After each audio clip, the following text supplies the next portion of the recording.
யார் இந்த ரமதானுடைய மாதத்திலும் பாவம் செய்கிறார்களோ, குற்றம் செய்கிறார்களோ, ரமதானுடைய மாதங்களை பாழாக்குகிறார்களோ, அவர்கள் இந்த ரமதானுடைய மாதத்திற்கு கொடுக்க வேண்டிய கண்ணியத்தை முறையாக கொடுக்காதவர்கள். இன்றைய சமூகத்தின் நிலைமையை பாருங்கள். இன்று முஸ்லிம்களான ஆண் பெண்களுடைய நிலைமையை பாருங்கள். ரமதானுடைய மாதம் வந்தால் வீட்டுடைய டிவிகளுக்கு சீல் வைப்பார்கள், தொலைக்காட்சியை பார்ப்பதை நிறுத்தி விடுவார்கள். இன்னும் அவர்கள் செய்யக்கூடிய பாவங்கள் இருந்தெல்லாம் இயற்கையாகவே குறைந்து வருவார்கள். எப்போது மட்டும் தெரியுமா? பலர் சஹரில் இருந்து இஃப்தார் வரை, எதுவரைதான் சஹரில் இருந்து இஃப்தார் வரை. இஃப்தார் முடிந்து விட்டால் நோன்புடைய மாதமே முடிந்து விட்டது போல் வழக்கம் போல டிவியை பார்ப்பார்கள். இன்னும் அசிங்கமான காரியங்களை செய்ய ஆரம்பித்து விடுவார்கள். உதாரணமாக, எத்துணை முஸ்லிம்களிடத்திலே ஹராம் என்று தெரிந்தும் தங்களுடைய உடலையும் உயிரையும் அழித்துவிடும் என்று தெரிந்தும் சிகரெட் அடிக்கக்கூடிய பழக்கம், புகை அருந்தக்கூடிய பழக்கம் எத்துணை முஸ்லிம்களிடத்திலே இருக்கிறது. ஹராமா ஹலாலா? ஹராமா ஹலாலா? எந்த மார்க்க அறிஞரும் இந்த குர்ஆன் சுன்னாவை பின்பற்றக்கூடிய அறிஞராக இருந்தால் புகையை ஹலால் என்று ஃபத்வாவை கொடுக்க முடியாது. இந்த உம்மத்தில் யாரும் கொடுத்ததில்லை. இந்த புகை எப்போது பிடிக்கப்படுகிறது முஸ்லிம்களால்? நோன்புடைய மாதத்தால். எப்போது பிடிக்கிறார்கள்? சஹர் நேரத்திற்கு முன்னால் அல்லது சஹர் நேரம் முடியும் நேரத்தில் அல்லாஹ்விடத்திலே சாப்பிட்ட சாப்பாட்டிற்கு நன்றி செலுத்துகிறார்களோ இல்லையோ, சஹர் முடிவதற்கு முன்னால் நோன்பு ஆரம்பிக்கிறது என்ற பயத்தில் இறுதியாக அவர்கள் உணவுடைய இறுதி என்ன அவர்களுக்கு? புகைப்பிடிப்பது. அல்லாஹு அக்பர். மகரிபுடைய நேரத்தில் இஃப்தார் வந்து விட்டால், தொழுது பள்ளியை விட்டு வெளியே வந்தால் உடனடியாக பலருடைய பழக்கம் என்ன? இல்ல மஷா அல்லாஹ், அல்லாஹ் பாதுகாத்தவர்களை தவிர சிகரெட் அடிப்பது, புகைப்பிடிப்பது. யார் இவர்கள்?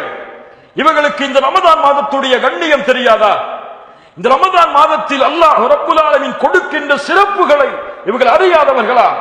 தூதர் கண்ணியப்படுத்திய மாதம், சஹாபாக்கள் கண்ணியப்படுத்திய மாதம், ஒட்டுமொத்த இந்த உம்மத்தின் சிறந்தவர்களும் நல்லவர்களும் கண்ணியமாக கருதுகின்ற மாதம், பாவங்களுடைய வாசல்கள் எல்லாம் அடைக்கப்பட்ட பிறகும் இன்னும் இவர் ரமதானுடைய மாதத்தை அடைந்தும் பாவத்தை தொடர்ந்தார் என்றால் இவருடைய உள்ளம் ஈமானோடு எவ்வளவு தொடர்பில் இருக்கிறது? அல்லாஹ்வின் அச்சம் இவருடைய உள்ளத்தில் எந்த அளவு குடி கொண்டிருக்கிறது? அல்லாஹ் ரப்புல் ஆலமீன் நம்மை பாதுகாப்பானாக. அல்லாஹ் ரப்புல் ஆலமீன் நம்முடைய பாவங்களை மன்னிப்பானாக. அல்லாஹ்வுடைய தூதர் சொன்னார்கள், யார் இந்த ரமதான் மாதத்தை அடைந்ததற்கு பிறகும் பொய் சொல்லுவதை விட்டு வீணான காரியங்களில் ஈடுபடுவதை விட்டு விலகவில்லையோ, அவர் பசித்திருப்பதிலும் அவர் தாகித்திருப்பதிலும் எந்த பலனும் கிடையாது. ஏன்? இந்த ரமதானை அல்லாஹ் கொடுத்தது, இந்த நோன்பை அல்லாஹ் கடமையாக்கியது மாற்றத்திற்காக. எந்த மாற்றத்திற்காக?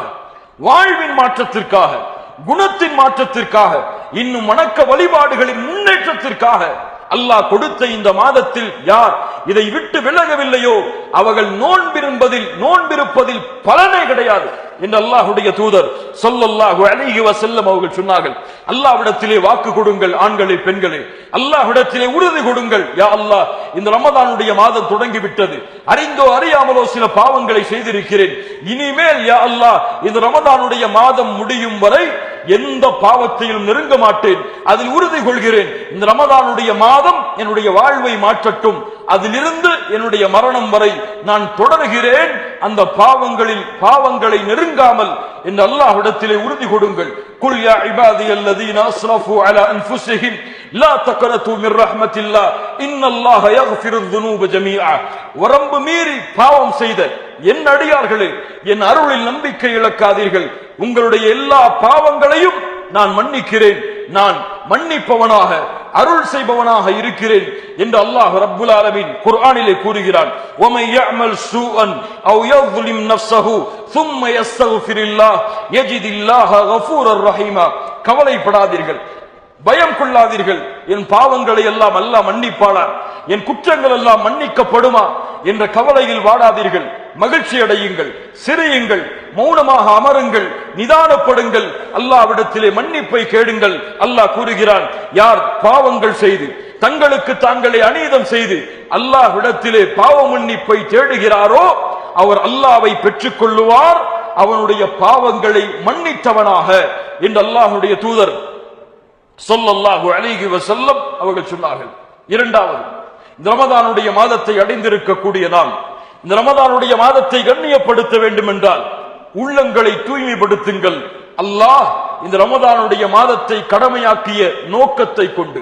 என்ன நோக்கம்? ரமதான் கடமையாக்கப்பட்டது நோக்கம் என்ன? நோக்கம் என்ன?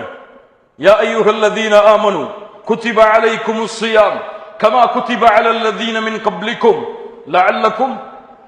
லஅல்லக்கும் தத்தகூன். ஈமான் கொண்டவர்களே, உங்கள் மீது நோன்பு கடமையாக்கப்படுகிறது. உங்களுடைய முன்னோர்களுக்கு அல்லாஹ் எப்படி நோன்பை கடமையாக்கினானோ அது போல. ஏன்? லஅல்லக்கும் தத்தகூன், நீங்கள் அல்லாஹ்வை அஞ்சி பயப்பட்டு இறையச்சமுடையவர்களாக மாற வேண்டும் என்பதற்காக. தக்வா உங்களுக்கு எல்லாம் தெரியுமா? அல்லாஹ் ரப்புல் ஆலமீன் இந்த உலகத்தை படைத்ததன் நோக்கம் என்ன? வானம் ஏன் படைக்கப்பட்டது? பூமி ஏன் படைக்கப்பட்டது? மனிதர்கள் ஜின்கள் ஏன் படைக்கப்பட்டார்கள்? ஏன்? வமா خلقتுல் ஜின்ன வல் இன்ஸ இல்லா லியஅபுதூன். மனிதர்களையும் ஜின்களையும் அல்லாஹ் படைக்கவில்லை அல்லாஹ்வை இபாதத் செய்ய வேண்டும் என்ற நோக்கத்திற்காக தவிர. இபாதத்து தான் ஒட்டுமொத்த உலகமும் மனிதர்களும் ஜின்களும் படைக்கப்பட்ட நோக்கம். அல்லாஹ் படைத்த இந்த ஒட்டுமொத்த உலகமும் படைக்கப்பட்ட நோக்கம் இபாதத்திற்காக. இந்த இபாதத் எதற்காக? எதற்காக? அல்லாஹ் கூறுகிறான், யா அய்யுஹன் நாஸ் உஅ்புது ரப்பக்கும் அல்லதீ خلقكم வல்லதீன மின் கப்லிக்கும். உங்களை படைத்த, உங்கள் முன்னோர்களை படைத்த உங்களுடைய ரப்பையை நீங்கள் வணங்குங்கள். ஏன்? லஅல்லக்கும் தத்தகூன், நீங்கள் அல்லாஹ்வை அஞ்சிய இறையச்சமுடையவர்களாக, தக்குவாவை சுமப்பவர்களாக மாற வேண்டும் என்பதற்காக. அல்லாஹ் ஒட்டுமொத்த உலகத்தையும் படைத்ததன் நோக்கம் இபாதத். இந்த இபாதத்தின் ஒட்டுமொத்த நோக்கமும் தக்குவாவை அடைதல். அதே நோக்கத்திற்காகத்தான் அல்லாஹ் ரப்புல் ஆலமீன் இந்த ரமதானுடைய மாதத்தையும் கொடுத்திருக்கிறான். தக்குவா. தக்குவா என்றால் என்ன? பயப்படுதல் என்று சொல்லுவோம், அல்லாஹ்வை அஞ்சுதல் என்று சொல்லுவோம். எப்படி சிங்கத்தை பார்த்து பயப்படுவதை போல, ஞானையை பார்த்து பயப்படுவதை போல, காட்டு மிருகங்களை பார்த்து பயப்படுவதை போன்று அல்லாஹ்வை பயப்படுவதா, அல்லது ஜின்களை பார்த்து பயப்படுவதை போன்று அல்லாஹ்வை பயப்படுவதா? தக்குவா என்றால் என்ன? உமர் இப்னுல் கத்தாப் ரலியல்லாஹு அன்ஹு, உபை ரலியல்லாஹு அன்ஹு அவர்களிடத்திலே கேட்டார்கள், யா உபை மத்தக்குவா, உபை அவர்களே தக்குவா என்றால் என்ன? உபை அவர்கள் சொன்னார்கள், உமரே, முள்ளுள்ள இடத்தில் நடந்திருக்கிறீரா? பாதையில் முள் இருக்கிறது, அந்த பாதையில் நடந்திருக்கிறீரா? ஆம். எப்படி நடப்பீர்? ஆடைகளை உயர்த்தி பிடித்துக் கொண்டு எந்த இடத்திலே முள் இல்லையோ அந்த இடத்திலே என்னுடைய பாதத்தை வைத்து செல்வேன். உமர் அவர்களை பார்த்து உபை அவர்கள் சொன்னார்கள், உமரே ஸாகத் தக்வா, அதுதான் அல்லாஹ்வின் அச்சம். நீங்கள் செய்யக்கூடிய காரியத்தில் அல்லாஹ்வுடைய கட்டளை இருக்கிறதா, அல்லாஹ் ரப்புல் ஆலமீனுடைய தடை இருக்கிறதா, இது ஹலாலா அல்லது ஹராமா, அல்லாஹ் இதை ஏவி இருக்கிறானா தடுத்து இருக்கிறானா என்று உங்களுடைய ஒட்டுமொத்த வாழ்க்கையிலும் ஒவ்வொரு கணத்தையும் ஒவ்வொரு செயலையும் நீங்கள் செய்யும் பொழுது உற்று நோக்கினால் அதுதான் தக்வா. இதற்காகத்தான் அல்லாஹ் ரப்புல் ஆலமீன் இந்த நோன்பை கடமையாக்கி இருக்கிறான். இது இயற்கையானது. இந்த ரமதானில் காலை சஹரில் இருந்து இஃப்தார் வரை சாப்பிடக்கூடாது, குடிக்க கூடாது. அதற்கு தானே நோன்பு. இந்த செயல் எம்முடைய வாழ்வில் மாறுமா? சஹரில் இருந்து இஃப்தார் வரை பசியாக இருக்கிறோம், எமக்கு முன்னால் உலகத்தின் உயர்தக உணவுகள் எல்லாம் வைக்கப்பட்டாலும் சாப்பிடுவோமா? சாப்பிடுவோம். ஈமானுடைய கடைசி நிலையில் இருப்பவர் கூட என்ன செய்ய மாட்டார்? தொட மாட்டார். யார் விருந்துக்கு அழைத்தாலும், இந்த நாட்டின் ஜனாதிபதியை விருந்துக்கு அழைத்தாலும் நோன்பு என்றால் அந்த உணவை தொடமாட்டார். ஏன் தொடவில்லை? என் ரப்பு எனக்கு கட்டளையிட்டது. இந்த நோன்பில் அல்லாஹ் எனக்கு கொடுத்த கடமை. அடியார்களே, எப்படி இந்த நோன்பில் இந்த செயலை கொண்டிருக்கிறீர்களோ அது போன்று ஒட்டுமொத்த ரமதானிலும், ஏன் அதற்கு பிறகு உங்களுடைய ஒட்டுமொத்த வாழ்க்கையிலும் என் ரப்பு கடமையாக்கியது என் மீது கடமை.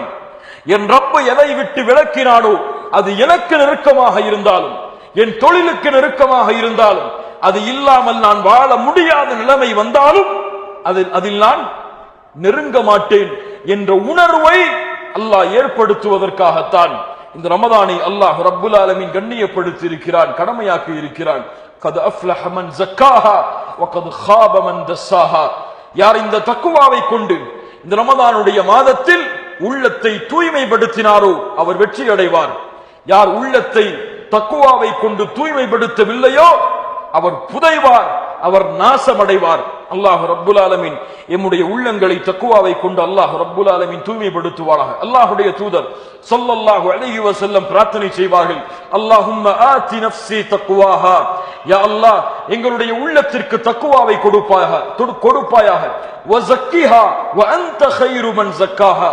தக்வாவிற்கு பிறகு சொன்னார்கள், யா அல்லாஹ் எங்களுடைய உள்ளங்களை தூய்மைப்படுத்துவாயாக, நீதான் தூய்மைப்படுத்துவதில் சிறந்தவன் என்று அல்லாஹ்வுடைய தூதர் ஸல்லல்லாஹு அலைஹி வஸல்லம் அவர்கள் சொன்னார்கள். மூன்றாவது, தொழுகையில் முக்கியத்துவத்தை பேணுங்கள். ஹாஃபிதுஸ் ஸலவாத், தொழுகையை பாதுகாருங்கள் முஃமின்களே. தொழுகையை விடுவது குஃபுர், தொழுகையை வேண்டுமென்றே தவற விடுவது அல்லாஹ்வுடைய தீனில் இறை நிராகரிப்பு. அல்லாஹ்வுடைய தூதர் ஸல்லல்லாஹு அலைஹி வஸல்லம் சொன்னார்கள், அல்லாஹுல்லதி பைனனா வ பைனஹும் அஸ்ஸலா. எமக்கும் காஃபிர்களுக்கும் இருக்கக்கூடிய இடைவேளை தொழுகையை விடுவது. யார் ஒருவன் தொழுகையை விடுகிறானோ அவன் அல்லாஹ்வை மறுத்த காஃபிராகிறான். உலமாக்களிடத்தில் இது குஃப்ரா, இது ஃபுசூகா, இது மிகப்பெரிய பாவமா தொழுகையை விடுதல் அல்லது இறை நிராகரிப்பா என்பதில் பல கருத்து வேறுபாடுகள் நிகழ்கிறது. இருந்தாலும் இந்த இரண்டு எல்லையும் நரகத்தில் எம்மை அழைத்துச் செல்லக்கூடிய மிகப்பெரிய எல்லை. இன்னும் சொல்ல வேண்டும் என்றால், தொழுகையை தொழுதாலும் ஒருவன் 5 நேர தொழுகையை தொழுதாலும் அவன் நரகம் செல்லுவான். எப்படி? 5 நேர தொழுகையை தொழுதாலும் ஒருவன் நரகம் செல்லுவானா? எப்படி? فخلف من بعدهم خلف أضاعوا الصلاة واتبعوا الشهوات فسوف يلقون غيا. அல்லாஹ் ரப்புல் ஆலமீன் கூறுகிறான், பின்னால் வரக்கூடிய மக்கள், இவர்களை தொடர்ந்து வரக்கூடியவர்கள் தொழுகையை பாழாக்குவார்கள். அதாஉஸ் ஸலா, மனோ இச்சையை பின்பற்றுவார்கள். இவர்கள் சேரக்கூடிய இடம் கையா. கையா என்றால் நரகத்தின் ஒரு ஓடை. அது இந்த நரகத்தின் ஓடையில் தொழுகையை பாழாக்கியவர்கள் தங்குவார்கள் என்று அல்லாஹ் ரப்புல் ஆலமீன் இந்த வசனத்திலே கூறுகிறார். அதாஉஸ் ஸலா என்றால் இப்னு அப்பாஸ் ரலியல்லாஹு அன்ஹுமா சஹாபி விளக்கம் சொன்னார்கள், அதாஉஸ் ஸலா என்றால் அஹ்ஹருஸ் ஸலாத அன் அவ்காத்திஹா, தொழுகையை அதனுடைய நேரத்திலிருந்து தாமதப்படுத்துதல். எப்படி? சுபஹுடைய நேரத்தில் தொழ மாட்டார். சுபஹ் எப்போது தொழ வேண்டும்? சூரியன் உதயமாவதற்கு முன்னால். இவர் எப்போது தொழுவார்? உதயமானதற்கு பின்னால். அல்லாஹு அக்பர். துஹரை அஸரோடு தொழுவார், அஸரை மக்ரிபோடு தொழுவார், மக்ரிபை இஷாவோடு தொழுவார், அல்லது அதை விட்டுவிடுவார். இப்படி தொழுகையை பாழாக்குபவர்கள், தொழுகையின் நேரத்தை பேணாதவர்கள், இவர்களுக்குத்தான் கையா என்ற நரகம். தொழுகையை அதனுடைய நேரத்தில் தொழாதவர்களுக்கு கையா என்ற நரக ஓடையில் சங்கமிப்பார்கள் என்றால், தொழுகையை தவறவிட்டால் ஃபவைலுல் லில் முஸல்லீன் அல்லதீன ஹும் அன் ஸலாத்திஹிம் சாஹூன், தொழுகையாளிகள் நாசமாகட்டும், தொழுகையில் இருந்து அலட்சியமாவார்கள் அவர்கள் என்று அல்லாஹ் ரப்புல் ஆலமீன் குர்ஆனிலே சொல்லுகிறார். கண்ணியத்துக்குரியவர்களே, இந்த ரமதானுடைய மாதம் தொழுகையை முறையாக ஜமாஅத்தோடு பள்ளியில் சென்று முடிந்த அளவு நிறைவேற்ற வேண்டிய மாதம் இந்த ரமதானுடைய மாதம். இந்த ரமதானுடைய மாதத்திலும் ஃபஜ்ருடைய தொழுகையை தவறவிடக்கூடிய முஸ்லிம்கள் எத்துணை பேர்? சஹரை 1 மணிக்கு சுன்னாவிற்கு மாற்றமாக வைத்துவிட்டு ஃபஜ்ரை தொழாமல் சூரியன் உதயமாகும் வரை தூங்கக்கூடிய தங்களை முஸ்லிம்கள் என்று எண்ணக்கூடிய பலர் இந்த சமூகத்தில் வாழ்கிறார்கள். அல்லாஹ்வுடைய தூதர் ஸல்லல்லாஹு அலைஹி வஸல்லம் சொன்னார்கள், ஃபஜ்ருடைய தொழுகையும் இஷாவுடைய தொழுகையும் நயவஞ்சகர்களாகிய முனாஃபிக்குகளுக்கு தான் சிரமமாக இருக்கும் என்று. தன்னை முஸ்லிம் என்று எண்ணக்கூடிய, இன்று மூத்தான ஜன்னத்தில் ஃபிர்தோ சொர்க்கம் எனக்கு என்று எண்ணிக்கொண்டிருக்கக்கூடிய பலர் ஃபஜ்ருக்கு முக்கியத்துவம் கிடையாது, இஷாவிற்கு முக்கியத்துவம் கிடையாது. அல்லாஹ் ரப்புல் ஆலமீன் தொழுகையில் நம்முடைய நிலைமையை அல்லாஹ் மேன்மைப்படுத்துவானா.